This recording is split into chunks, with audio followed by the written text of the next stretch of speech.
our next panel discussion, the Growth Stories and Scaling Strategies panel on the topic Real-World Insights from Successful Entrepreneurs.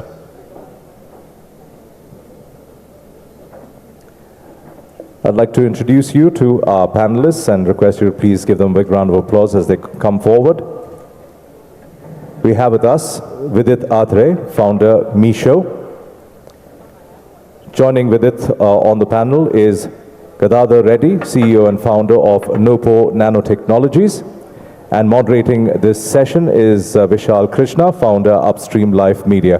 Request you to please give them all a big round of applause as we welcome them to this panel discussion. And like I mentioned earlier, the topic is real-world insights from successful entrepreneurs. On that note, it's over to you, Vishal. We've got Gadadhar, who's building a deep tech company, nanotubes and all that. Give him a round of applause. Very difficult to build a deep tech science business. Ladies and gentlemen, kindly requesting those of you not seated to please be seated. This panel discussion we really want to discuss something very serious. Has commenced. Please be seated. Thank you. Thank you so much. Okay, I want to show of hands, all right? How many of you here are entrepreneurs? Okay, about 20% of the room. How many of you are marketeers? 1, 2, okay. How many of you are from the government? Oh, okay, nobody. That's nice, that's fair. Okay, great. So today we're going to learn about growth and scaling. So I'm a young entrepreneur myself, not in age, but in terms of time, only 3 years. Scaling an idea is difficult. Scaling an idea with team is difficult. Scaling an idea with technology is also difficult. And funding, nevertheless, it's even more difficult. So I want to start with both of you. A quick introduction to our audience.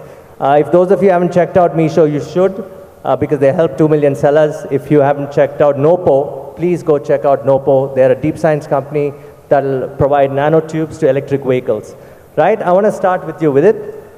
10 years ago, India's D2C story was speaking of like no other business, but but Indians could only recognize not more than 20 to 30 brands. But you had other ideas. Let's not just look at the brands, but there are individual sellers who can also make money. Was that the genesis? Can you talk to me about the genesis of Meesho, the idea, and scaling that idea first? Sure. So first of all, good to be here in front of this audience talking about Meesho. So I'll give you some sense of what the business is today, and then I'll go into the history of our company. So today we are an e-commerce platform. Last 12 months, we had about 190 million unique Indians transacting on our platform, about 2 million merchants who are selling across all kinds of categories, be it like apparel, home, kitchen, beauty, personal care, kids and babies. So quite horizontal in that standpoint.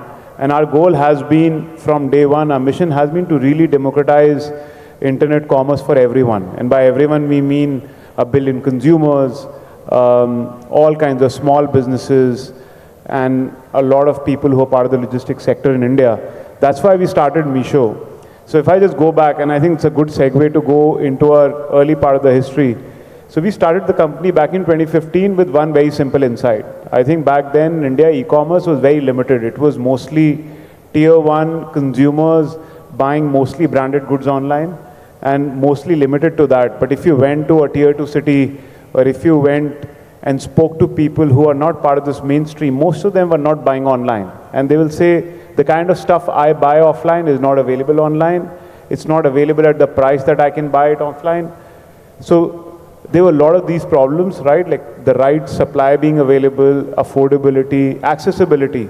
A lot of them had never bought anything online. So the concept of what does add to cart mean? What does a rating and review mean? If I place an order and put my money, will the product ever come, right? Like because I buy from my neighborhood shop, where I trust the shopkeeper for the last many years.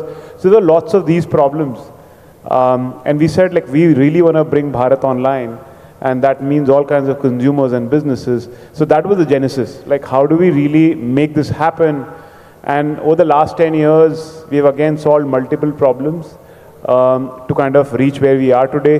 One of the big problems we solved was, how do we reduce this barrier of entry for a small business to come online, right?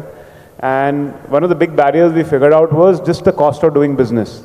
For them, when they looked at their offline business and the online business always felt like they will lose money. your cost of shipping was high, right? Like platforms charge commission, then there are ratings, you have like returns and refunds and a lot of this stuff. None of that exists in the offline world. So none of the small businesses in India wanted to go online. They didn't want to go and sell online. So we said, like, we'll have to solve all these problems. So we started with lots of innovations. Like first, we were the first zero commission platform so that we reduce all these barriers of entry for a small business to come online. We basically built the most simple platform for a small business to use. We are the first mobile first product. Everyone else was a desktop product. We were said like, hey, we'll build a mobile product so any small business in any part of the corner of the country who does not have a desktop can come online. So made it really, really simple. Build the simplest and lowest cost logistics network for them to come online.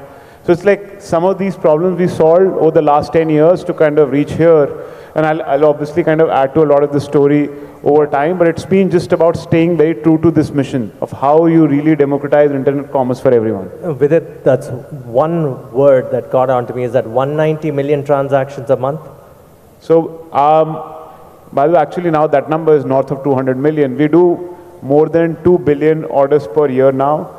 I meant 190 million unique Indians buying in India. So almost, I would say, 20% of transacting population in India, about 70% of online transacting population in India today makes at least one transaction Meesho per year. A round of applause for that, gentlemen. Ladies and gentlemen, that's really hard. Well done with it. Well done, really. So, moving on to deep science, I always had this pet peeve because I covered deep science. It was always sleeping. It was called deep sleep.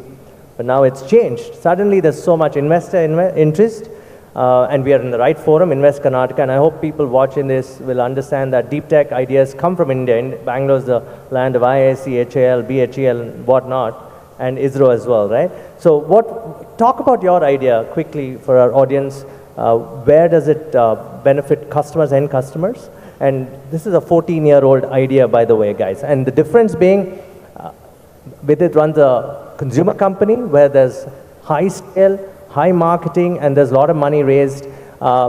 You've raised 3 million, and it takes a lot of time to convince investors, and most of you know it. And if you want to quickly summarize how you started 14 years ago after Oxford, Sure. and where you are now. Sure. Yeah, so Nopo has had an interesting journey.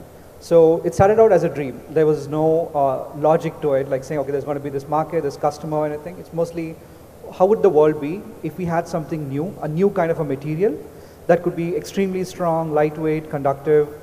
Something for me as a school kid was like what could take people to space, like a very strong material. So it just started with that dream on how do we make that material.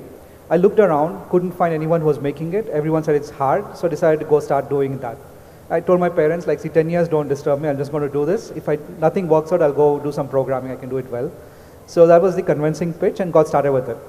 So the other day I was just reminiscing like our journey from the time we started, the time we produced our first tubes to where we are today.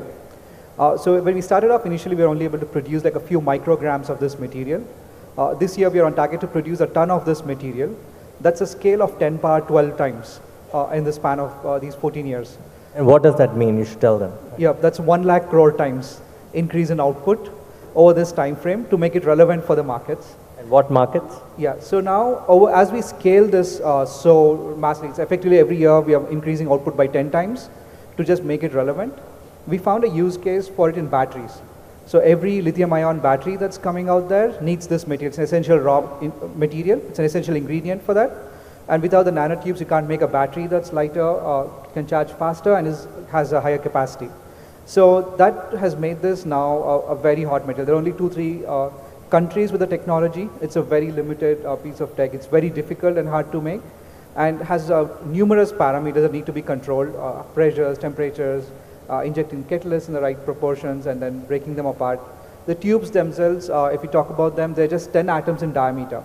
So we're producing something where we are ripping out atoms, putting them back together. The tubes are just 10 atoms in diameter, and then we produce them repeatedly. That's what we have done. And they work in lithium-ion batteries, which go into all our Correct. cars and bikes. Yep, that's right. And they build them for scale, that they're efficient. Yep, it improves efficiency. It's mostly what's happening with batteries is people are using silicon in the batteries, and silicon needs nanotubes to work well. So that's the reason nanotubes become a major part of it.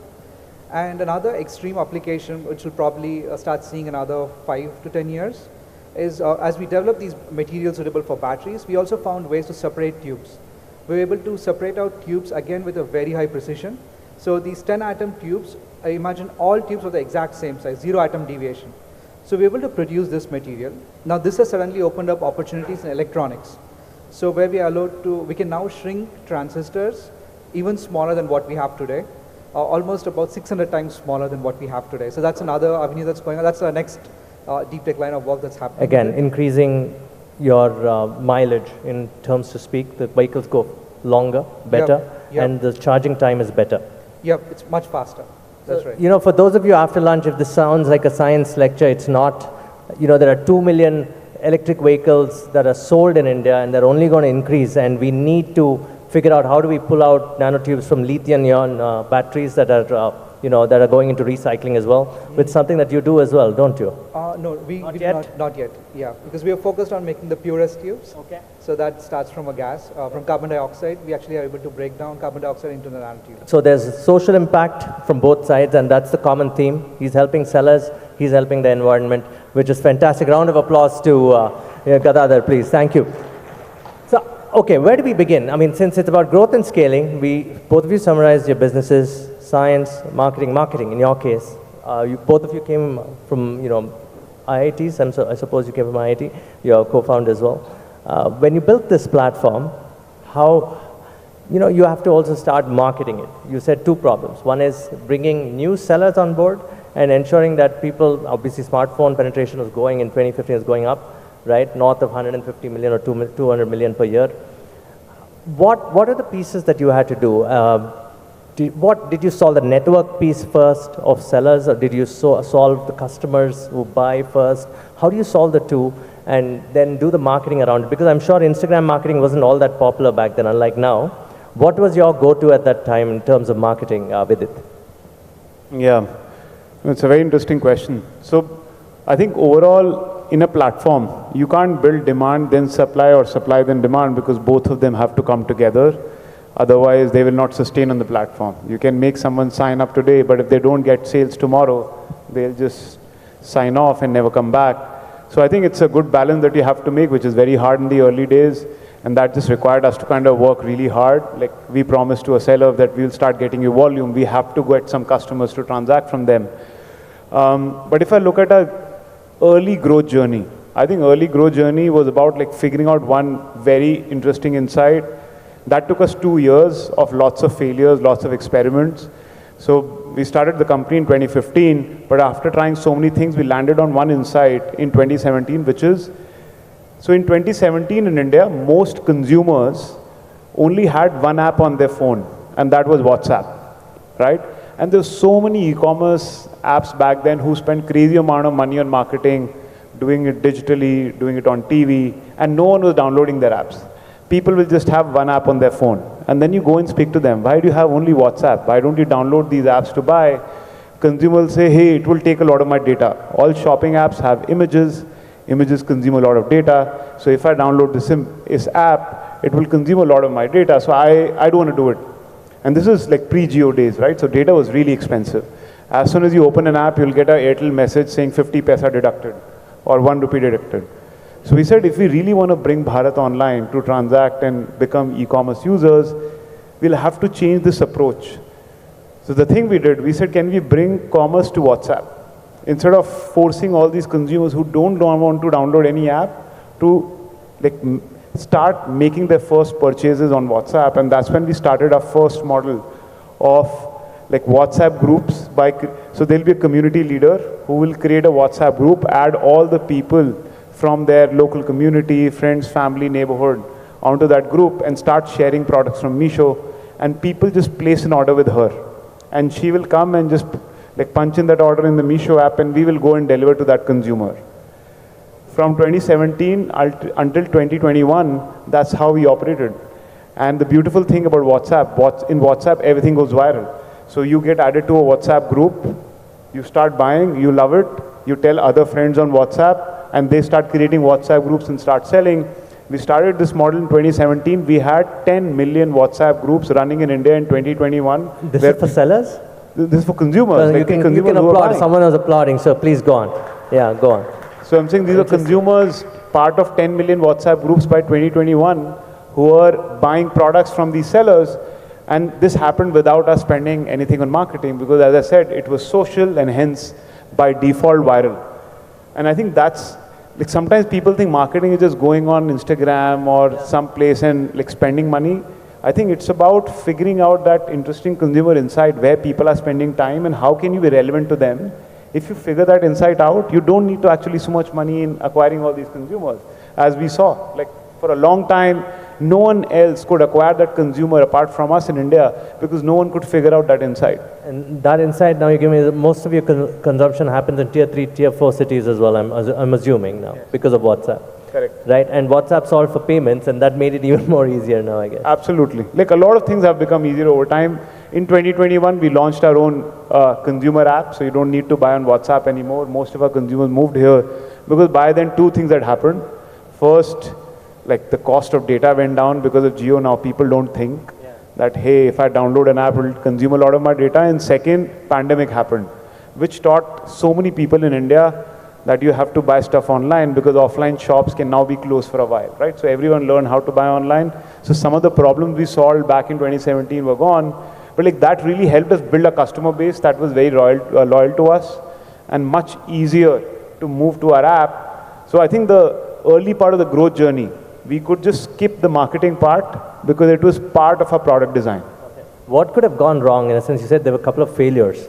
What goes wrong typically while thinking like this as an entrepreneurial team, right, in the early days? What could typically go wrong? If you'd caught on to that, you done well. Yeah, I think you make a lot of assumptions that were wrong.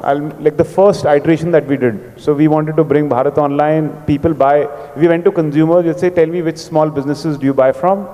People say, hey, I buy from small businesses that are close to me in the offline world. So we said, if we bring these local businesses online, people will buy from them, right?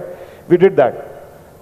We realized no one was buying. They're saying, I already go to that store, why do I need an online app to buy from them? It's also limited selection. So it was basically the worst of both worlds, right? I don't get to try and buy like I do in the offline shop, and I also don't get as much selection as you get in the online world. So that local commerce app didn't work out. The second thing we did was, we said, maybe these small businesses, these local small businesses will be the ones who will start using this and convince their customers to start buying from them online. We realized they had even more friction adoption. Most small businesses in India are run by slightly older people who also don't like to adopt technology like the younger folks, right? So very few small businesses that are run by like early 20 folks, they were adopting to this tool, but most of the people did want to digitize themselves. They said, I'm okay with how I've been running this business for the last 40 years, I will do the same thing for the next 40. So I think there were like few iterations that we learned, and again, these were all assumptions, but you have to make these assumptions, right? Like if we did not make the assumption that India will transact on WhatsApp, which had never happened anywhere else in the world, we would have not taken that risk and built that product. No, makes sense. Now the sellers are younger as well, right? You have young sellers now in the group, right? I think now, in the early days, definitely yes, because as I said, it was new technology, adoption comes from more younger people. I think over time, and pandemic helped us a lot in this, during that pandemic year, lots of small businesses who hadn't moved online struggled a lot. Like for 4 months, 5 months, they had zero revenue. And even after that, revenue started to come back up really slowly because people not going to an offline shop and buying. So we saw a lot of these folks learn that, hey, I need to have an online business for that day when you will declare a lockdown and I cannot sell to people in the offline world. So now I think I would say we have all kinds of sellers on our platform. Okay, quickly, create network effects. Don't spend enormously in marketing and learn through those because you're not going to be funded forever, right? So create network effects, and for you, WhatsApp was that network effect. I must meet your marketing team, really. Thank you. But now, deep tech, the marketing gestation's longer. In your case, it's having a product ready, product signed off by PhDs or users in manufacturing companies and EV companies, these electronics companies. Talk about your entire marketing business or organization. How did you go ahead and market these nanotubes? What was the difficulty? Sure. And the opportunity, of course. How did you get your first customers? Yeah. So in case of the materials, the big thing is trust.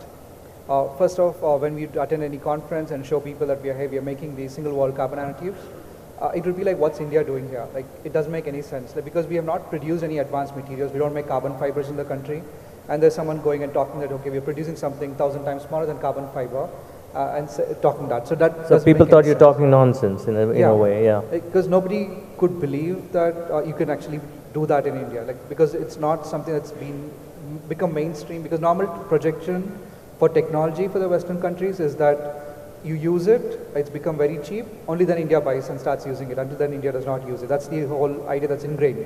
How many such companies are in India, before we go ahead? How many such companies is yours, really, to be honest? There are very few, just a handful probably. Handful? Yeah. That's sad. That's really sad. Okay, go on. Yeah.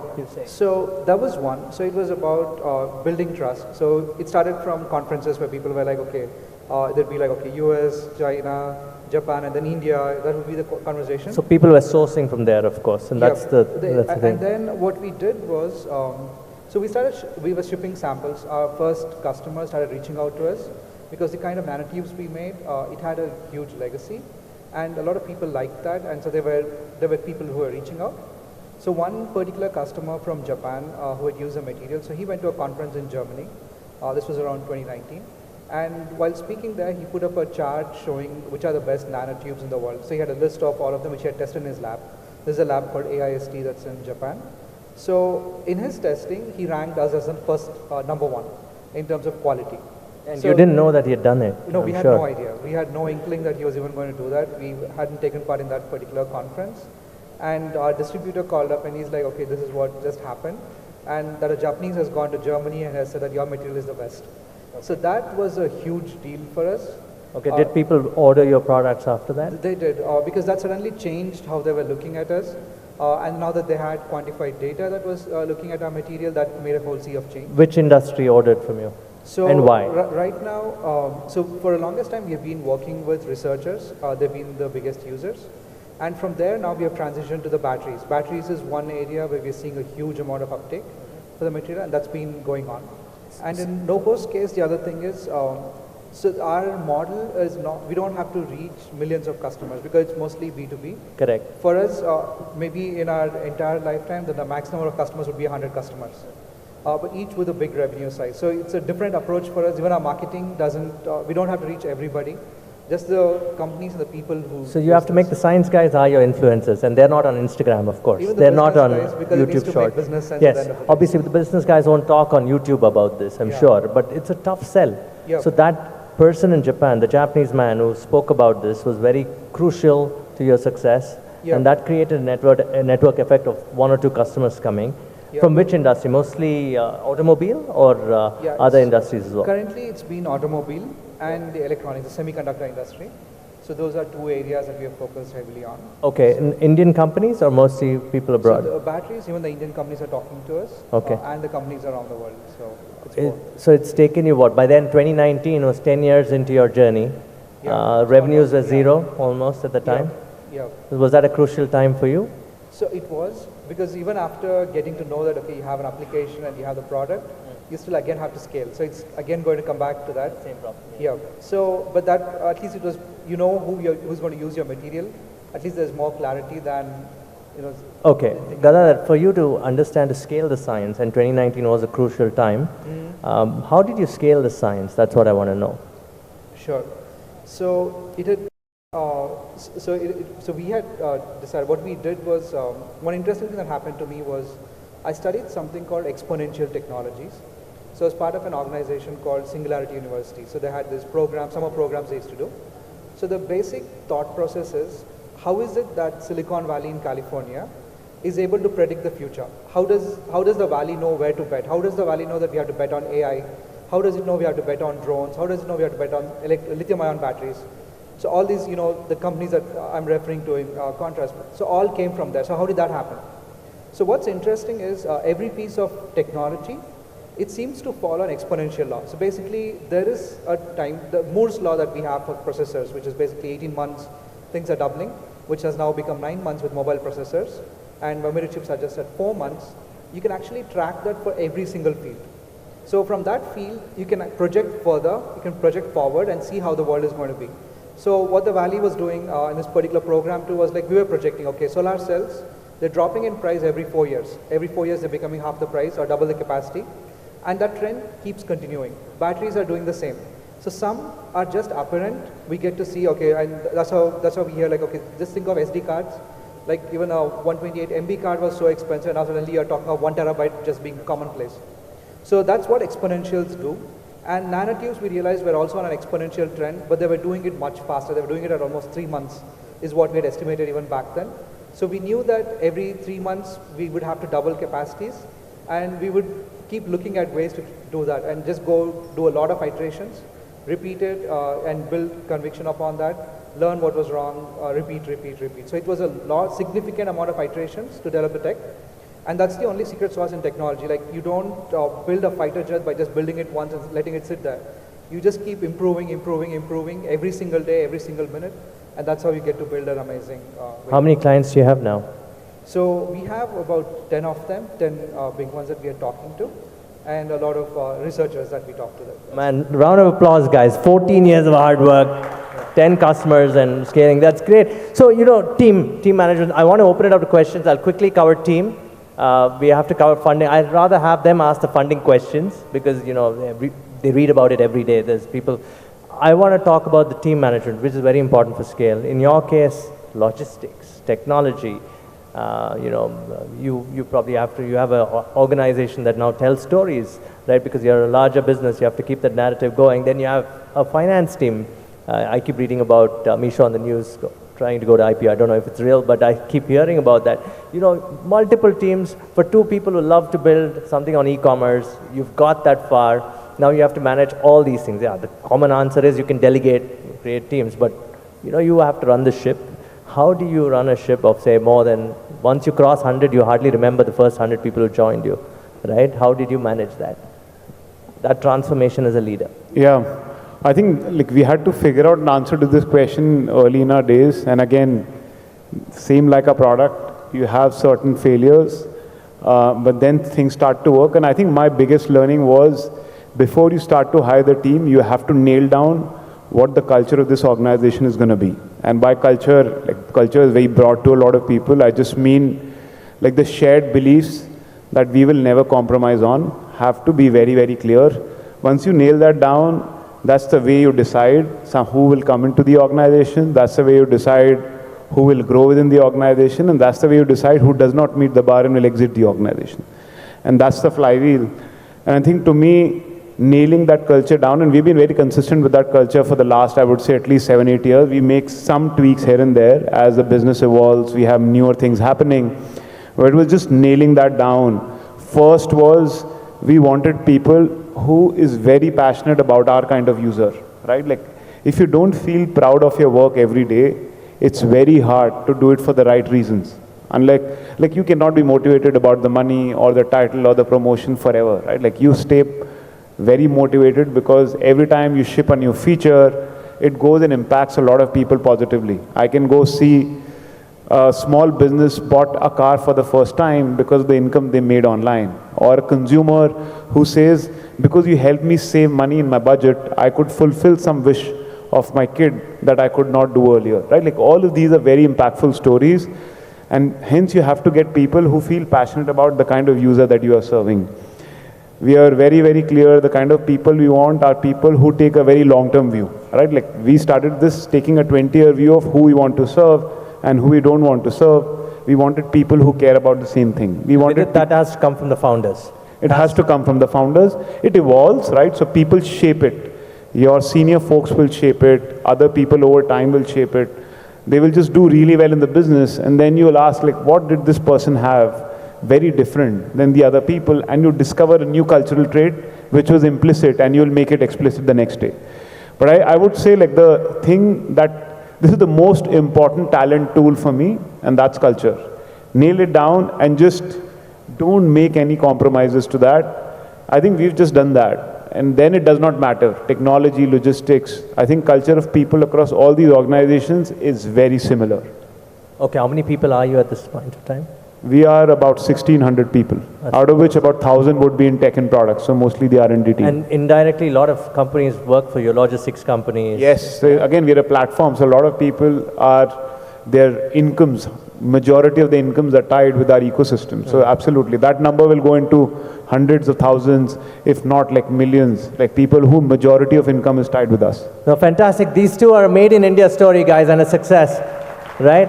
So this is amazing. How big is your team, Gadadhar? Square root of Okay. there were 40 people. Okay. Yeah, Which is enough for a product company, I'm sure, right? And you'll Yeah. probably work with distributors globally. Yeah, so it's mostly again like because our number of customers are small, it's like the founders ourselves, we interact with them directly. Okay. So and these are also big revenue items. So that's Okay. required Got it. business. So most of them are PhDs that come into your team? Yeah, so it's mostly over time. What I've realized is so there's actually a very good book about this. It's called Talent is Overrated. So you don't find like someone is imbibed and is born with talent. It's mostly training and how long people are there on a particular field that makes a difference. And so people have masters and PhDs, and along with that, what we so the same Culture. He spoke culture. Yeah, same thing is super critical for us. We want people who are passionate. And on top of it, we also want people who just know their basics. Basics is what you learn in high school. If you know that really well and you remember that. The math that's- basics. Yeah, we can do a lot of stuff because you can then break down things into the basic principles and you can then do a lot of stuff with it. It's interesting, both of you are breaking it down into simplicity, that you're willing to learn, break down the basics. Even marketing is then easy, right? But on the question, let's open it up to them because they're the ones who want to learn. And guys, again, round of applause to these two, right? So please keep your questions sharp, brief, and then we'll probably take 3-4 questions quickly. I don't know if the organizers allow us 3 questions. Okay, 3-4 questions are good? Okay, 4 questions we've got time for. So who wants to go first? The individual right at the back, please state your name and a quick question. Please don't go into a argument kind of a mode. That's it, that's my request. Yeah, hi Vidit, I'm Gaurav. My question for you is, first of all, Meesho is doing a phenomenal job bringing sellers online. But in the recent time, I've observed that a lot of sellers are selling their products through their own channels, like be it YouTube, Facebook, Instagram. And even though Meesho is an option available for them, which supposedly sell their products at almost 0% commission, then... Got the question, very nice. Competing with sellers selling on their own channels. Yeah. Actually, by the way, I would love if more sellers would want to start their own shops. Like again, we look at data, that number is really minute. Of course, like D2C brands are more organized and are very different. They know how to do Instagram marketing, go and acquire consumers themselves at a CAC which makes sense. But unfortunately, if you look at small businesses in India, not a lot of them are tech savvy enough to figure out how do I run my own business, how do I do logistics, how do I do marketing so that I create a brand around this. Like unfortunately, we haven't found that, and that's basically that's the responsibility we have, right? And one of the big reasons we disrupted on some of the ways of how e-commerce is done online around zero commission, lowest cost of logistics, we also realized a lot of small businesses feel that my economics actually will be better if I sell it via Meesho rather than going and starting my shop on either Instagram or Facebook. But actually it's always a good thing. It's always a good thing to have your own store. The reason I say that is when you're selling on a platform, you're competing with lots of other businesses, right? Like tomorrow, some other business comes and is able to give the same product at 30% lower price because maybe they have a bigger factory, right? You suddenly lose business. So for a small business to be diversified across channels is actually a good thing. I don't feel it should not be done. But as I said, like unfortunately, a lot of these small businesses are not very tech savvy. So it does not happen. I hope it increases over time. And our goal is to keep giving them better tools so that that journey of becoming as tech savvy and knowing how to be successful online as a business, I think becomes easier for a lot of these businesses. I would agree with him because if they've acquired a bunch of customers and want their own store, why not? Because, right? Yeah. So next question, right in the front. And there's one there too, please. So we'll start here.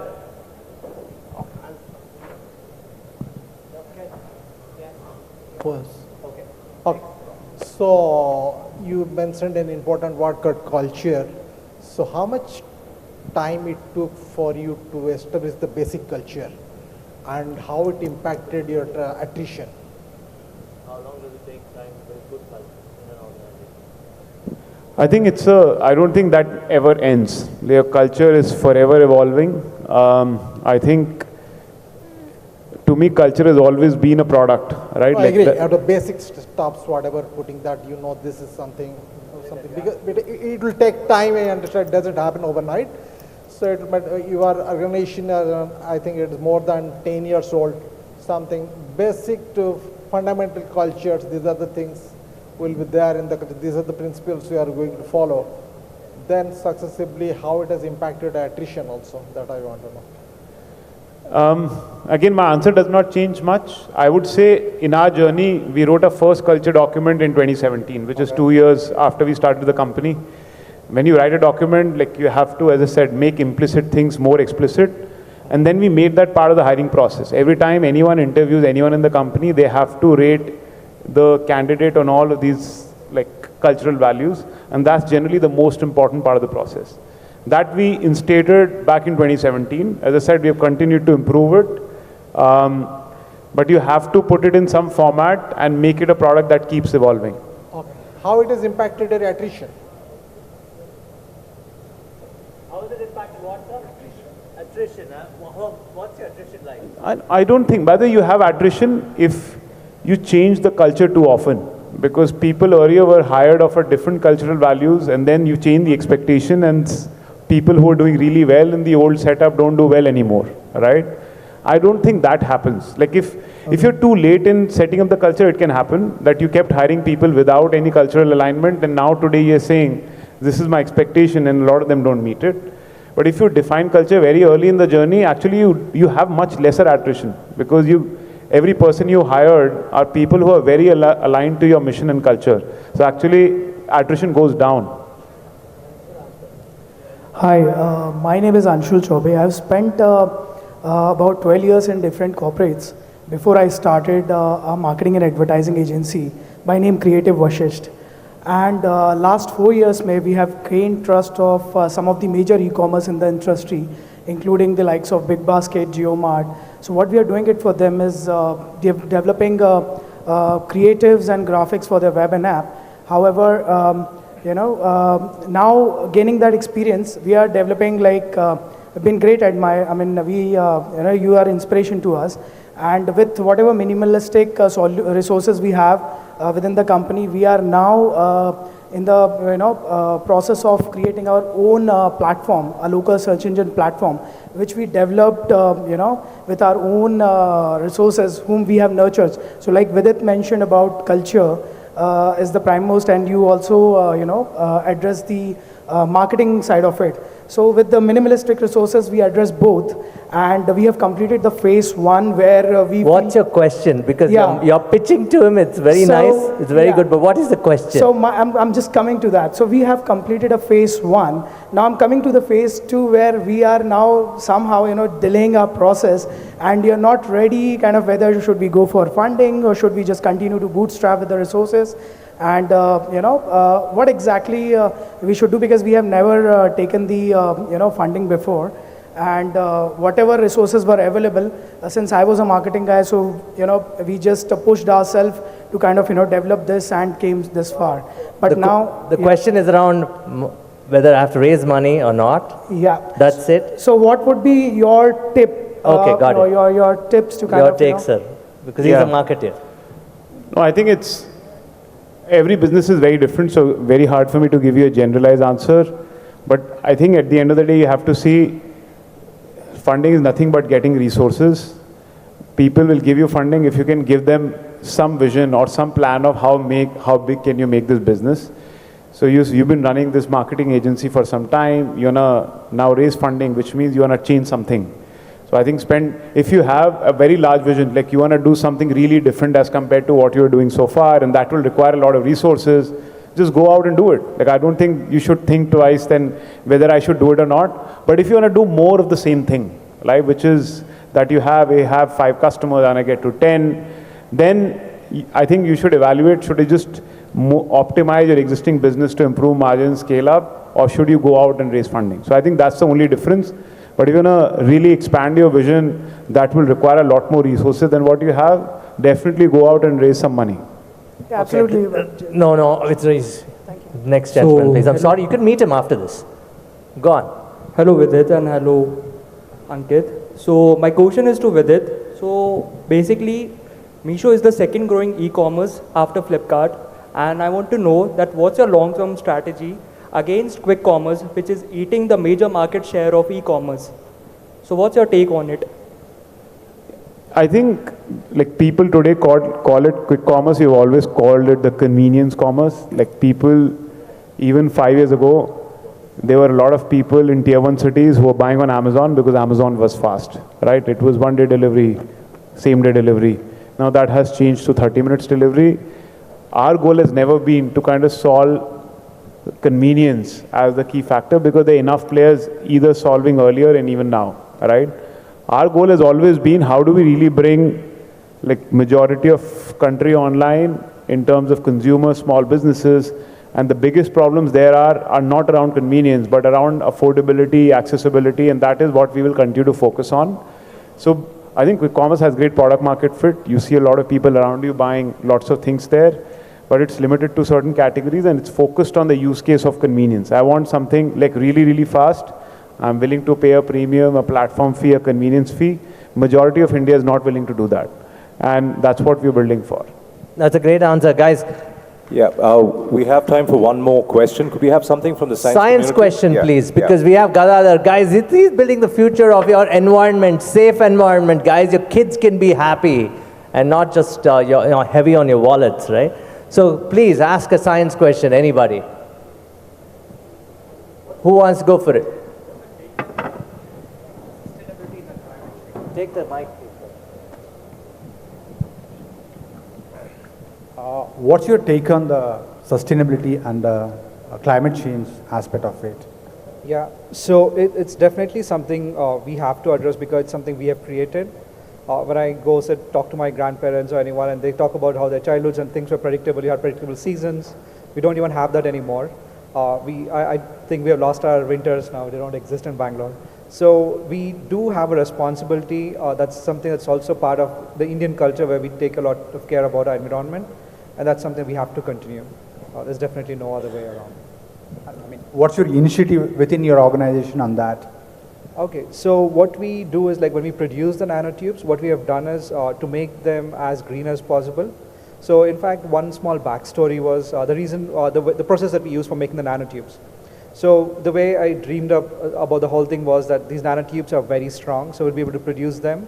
And we should be able to build things like very big spacecrafts out of this and stuff like that. Now imagine that all of that becoming true. Now imagine the two closest planets we have to Earth are Venus and Mars, and both have CO2. So it's like, okay, can we use that CO2, say we are stranded and we are doing another Martian from there, can we produce the nanotubes from that CO2? So that's how we started our work, by looking at how we can produce the nanotubes from that. So the CO2 is converted into carbon monoxide that's broken down to make the nanotubes. And the catalysts we use also are produced from iron, which is also plentiful in both these places. So that's how we looked at it. And now, because of the climate change, these are the exact elements that we need to address. So that's how we are doing it. So you saved the best for last. It's not science fiction, guys. It's reality. A wonderful round of applause for both these gentlemen. They are a true Invest in Karnataka story. Meesho is based out of Bangalore, and so is Nopo. Thank you, guys. You've been a wonderful audience. One more round of applause. Louder, please. Thank you. Thank you. I'd like to Thank you so much. Vidit and of course Gadadhar and Vishal. I'd like to request Sanjeev Keskar, co-chair VentuRISE, to please come forward and present a small token of our appreciation.